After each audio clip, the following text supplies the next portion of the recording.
Saudações a todas e todos em mais uma coluna Papo com Hélio Doyle. Hélio, perdemos, né? O Brasil saiu. A boa notícia é que volta o Campeonato Brasileiro e o Flamengo continua sendo líder. Segue líder. E segue o líder. Mas ontem você participou e eu pude vir também através das redes sociais. O primeiro debate, pelo menos o primeiro grande debate, né, envolvendo a maioria dos candidatos, eu acredito que o único candidato que faltou foi o do PDT, né, que é o Peniel, né, Peniel Pacheco, mas os demais estavam lá, né? O que a gente pode falar ali quais suas impressões ali nesse primeiro momento? Olha, eu assisti o debate todo lá, estive lá no auditório. Eu acho que, vamos dizer assim, já que você falou em futebol, seria uma pré-temporada. Sabe assim, os candidatos estavam visivelmente despreparados, tanto no conteúdo quanto na forma. Eles estavam visivelmente... O que me surpreendeu muito foram os veteranos. Os veteranos estavam tão despreparados quanto os novatos. Assim, generalidades, não falavam coisa com coisa, ficavam ali no geral, não mostravam que não estavam com muita substância, não estavam com muita visão do que seria esperado que eles falassem. Os novatos já seria mais natural, estão disputando a eleição pela primeira vez, no caso o general Paulo Chagas, o Alexandre Guerra do Novo, a Fátima Souza do PSOL, estão disputando a eleição pela primeira vez. Agora os outros... Eu acho que a presença de claques prejudicou muito o debate. Todos os candidatos levaram convidados. Uhum. Isso prejudicou muito porque havia vaias e até os aplausos organizada. E até os aplausos atrapalham o raciocínio do candidato. Ali o debate. Eu sempre estive em debates na posição de orientar os candidatos. Essa vez não, essa vez eu fui estava ali no corner, né? Eu sempre estava ali, tentando orientar os candidatos, aquele que ia lá no intervalo, conversar. Mas o mais importante no debate é a preparação anterior.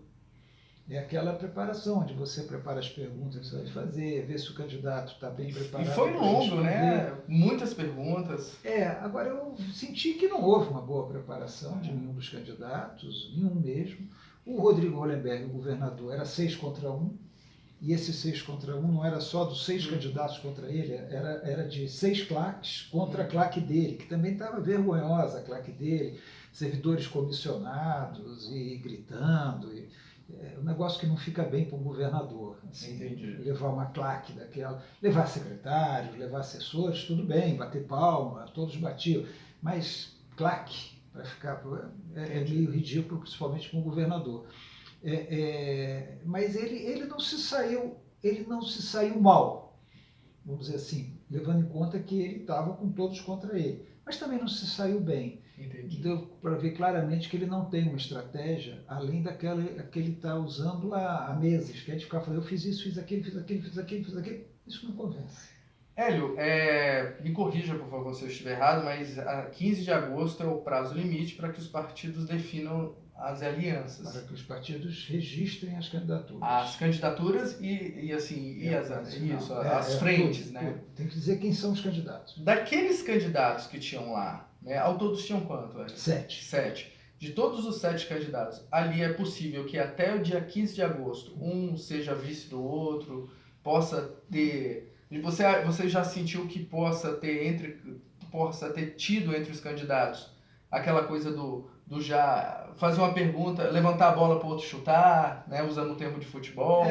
Porque assim, às vezes eu vejo assim, por exemplo, é possível a Eliane Pedrosa fazer uma aliança com o Isalci ou um Frejá? Você tem 2 tipos de coisa. Primeiro assim, o único candidato ali que eu acho que não está inteiramente garantido como candidato a governador é o Isalci Lucas, por causa dos problemas partidários que ele tem, pendências na justiça em relação ao comando do partido.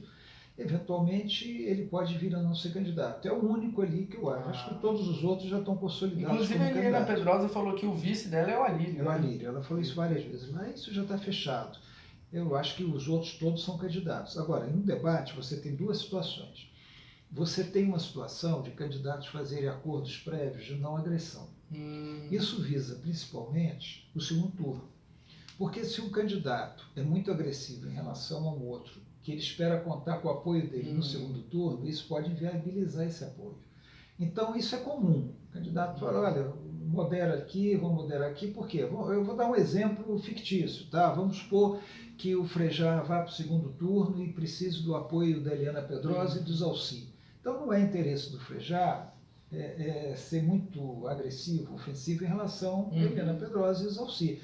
Agora, também, se mais na frente, são muitos debates, é uma campanha por aí, se mais na frente o Frejá acha que um desses dois, Zalci ou Eliana Pedrosa, e o exemplo que eu estou dando é meramente ilustrativo, se ele acha que um desses dois está ameaçando a ida dele para o segundo turno, ele vai apontar artilharia para esse que está ameaçando. Aí ele esquece aquilo, entendeu? Então é uma coisa muito dinâmica. Você isso. que é uma pessoa que tem expertise nisso, assim, existe já hoje uma espécie de plano B? Ó, nós estamos defendendo uma candidatura, mas se não formos, né, com essas pesquisas, com essas opiniões e tal, com a temperatura que os assessores, que a sociedade apresenta, de ter um plano B. Olha só, eventualmente, se a nossa candidatura não prosperar e tiver um segundo turno, já vamos meio que fazer uma construção? Não, isso não, tá muito cedo. Isso só acontece no segundo turno mesmo. Né? Tá muito cedo. E quem parte?